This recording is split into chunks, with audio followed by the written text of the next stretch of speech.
Hi friends, welcome to VP சமையலறை. இன்றைக்கி நாம் தேங்காய் பால் சாதம் செய்ய போகிறோம்.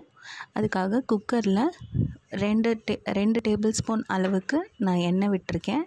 எண்ணெய் நல்லா காஞ்சதும் கொஞ்சம் சீரகம், பட்டை, கிராம்பு, அன்னாசிப்பூ அது போட்டு நம்ம தாளிச்சிக்கலாம். தாளித்ததும் நான் இதோட வெஜிடபிள்ஸும் போட்டு பண்ண போகிறேன். இந்த வெஜிடபிள்ஸ்லாம் நான் எடுத்திருக்கேன். பச்சை மிளகாய் 4, வெங்காயம் 1, கேரட்டு, உருளைக்கிழங்கு, காலிஃப்ளவர், கொஞ்சம் புதினா இலை, கொஞ்சம் பீன்ஸை கட் பண்ணியிருக்கேன்.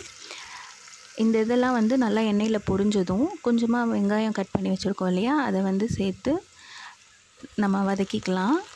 அந்த வெங்காயத்தோடையே நம்ம எடுத்து வச்சுருந்த புதினா, பச்சை மிளகாய்,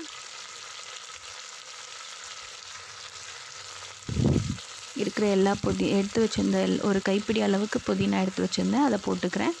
இதில் காரம் பச்சை மிளகாவோட காரம் தான். அதனால் நம்மளுக்கு எந்த அளவுக்கு காரம் தேவையோ அந்த அளவுக்கு நம்ம சேர்த்துக்கலாம். எல்லாத்தையும் சேர்த்து எல்லாத்தையும் ஒன்றோட ஒன்று நல்லா கலந்துக்கிற மாதிரி மிக்ஸ் பண்ணி கொடுத்துக்கோங்க. வெங்காயம் ஓரளவுக்கு வதங்கட்டும்.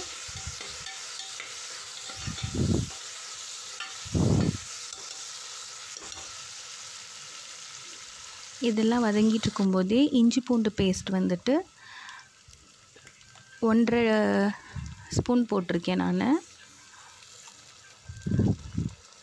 நான் 2 டம்ளர் ரைஸ் எடுத்திருந்தேன். அதுக்காக அந்த அளவில் செய்யும்போது இந்த இஞ்சி பூண்டு பேஸ்ட் நான் 1.5 ஸ்பூன் அளவுக்கு நான் சேர்த்துக்கிட்டேன்.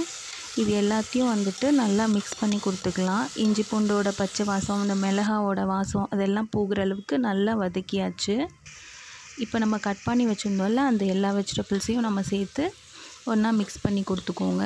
காய் நம்ம எந்த அளவுக்கு நம்ம வதக்குறோமோ அந்தளவுக்கு நம்மளுக்கு இந்த மாதிரியான ரைஸ், இந்த மாதிரி சாதத்தில் டேஸ்ட் நல்லாயிருக்கும். அதனால் நல்லா வதக்கி கொடுத்துக்கோங்க. கொஞ்சமாக உப்பு சேர்த்துக்கலாம்.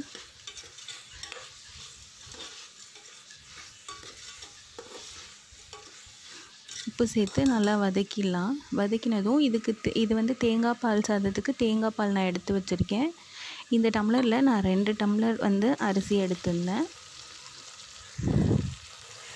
அதுக்கு நான் எந்த அளவு நம்ம தண்ணி வைப்போமோ அந்த அளவுக்கு நம்ம பாலை சேர்த்து கொதிக்க விட்டுக்கலாம். ஒருவேளை பால் பத்தலை அப்படின்னா நம்ம அதுக்கு பதிலாக தண்ணியவும் சேர்த்து அளந்து வச்சுக்கலாம். நான் இப்போ இதில் 6 டம்ளர் தண்ணி வைப்பேன். அதில் 5.5 டம்ளர் பால் இருந்தது. மீதி 1/2 டம்ளருக்கு தண்ணி சேர்த்து 6 டம்ளராக நான் வச்சுக்கிட்டேன்.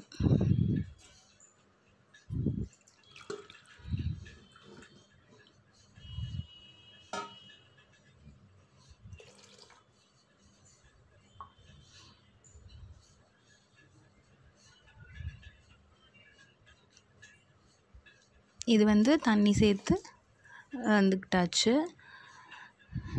இதை மிக்ஸ் பண்ணி கொடுத்துக்கோங்க.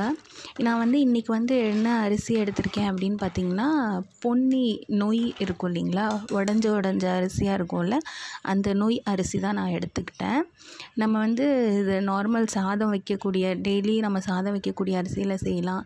இதில் சீரக சம்பா அரிசியில் அதிலெல்லாம் செஞ்சோம்னாலும் நல்லாயிருக்கும். நான் இன்றைக்கி இந்த ரைஸில் தான் செஞ்சேன். ரொம்ப சூப்பராக இருந்துச்சு. இப்போ இந்த மாதிரி லைட்டாக கொதிக்கும் போது நம்ம எடுத்து வச்சுருக்கோம் இல்லையா, அந்த அரிசி எல்லாத்தையும் சேர்த்துக்கலாம். நீங்கள் இந்த ஸ்டேஜில் இந்த கொதிக்கிற ஸ்டேஜில் டேஸ்ட் பண்ணி பாருங்கள். உப்பு, காரம் எல்லாம் ஓகேவா அப்படின்னு சொல்லி பாருங்கள். இந்த பச்சை மிளகாய் ரொம்ப காரம் கம்மியாக இருந்தது. அதனால் ரொம்ப காரம் ரொம்ப கம்மியாக இருந்ததுனால நான் கொஞ்சமாக கரம் மசாலா சேர்த்துக்கிட்டேன்.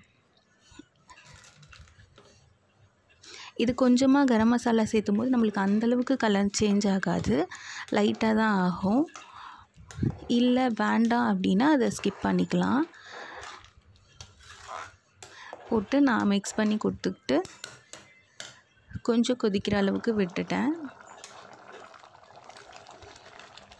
அந்த சாதம், அந்த தேங்காய் பால், தண்ணி அதெல்லாம் ஓரளவுக்கு ஒன்றா வந்ததுக்கப்புறம் நம்ம மூடிட்டு இந்த மாதிரி இந்த இடிக்கிற கல் இருக்கும் இல்லையா, அதை நான் மேலே வச்சுட்டேன்.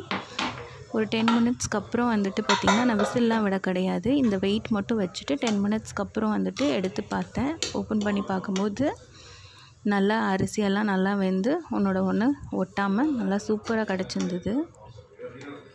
இது வந்து லைட் ஆனாக இருந்ததுனால வந்துட்டு பார்த்திங்கன்னா இந்த கலர் வந்துட்டு இப்படி இருக்குது. நான் லைட் ஆஃப் பண்ணிவிட்டு காமிக்கிறேன் பாருங்கள். அந்தளவுக்கு வந்துட்டு கலர் வந்து மாறலை. டேஸ்ட்டும் ரொம்ப நல்லா இருந்தது. நம்மளுக்கு நெய் பிடிக்கும் அப்படின்னா நம்ம நெய் சேர்த்துக்கலாம். ரொம்ப சூப்பராக வந்திருந்தது. இதை நீங்களும் வந்து செஞ்சு பாருங்கள். செஞ்சு பார்த்துட்டு எப்படி வந்ததுன்னு சொல்லுங்கள். இந்த வீடியோ உங்களுக்கு பிடிச்சிருந்ததுன்னா லைக் பண்ணுங்கள், ஷேர் பண்ணுங்கள், கமெண்ட் பண்ணுங்கள். மறக்காமல் விபி சமையலறையை சப்ஸ்கிரைப் பண்ணி வச்சுக்கோங்க. பாய். அடுத்த வீடியோவில் பார்க்கலாம்.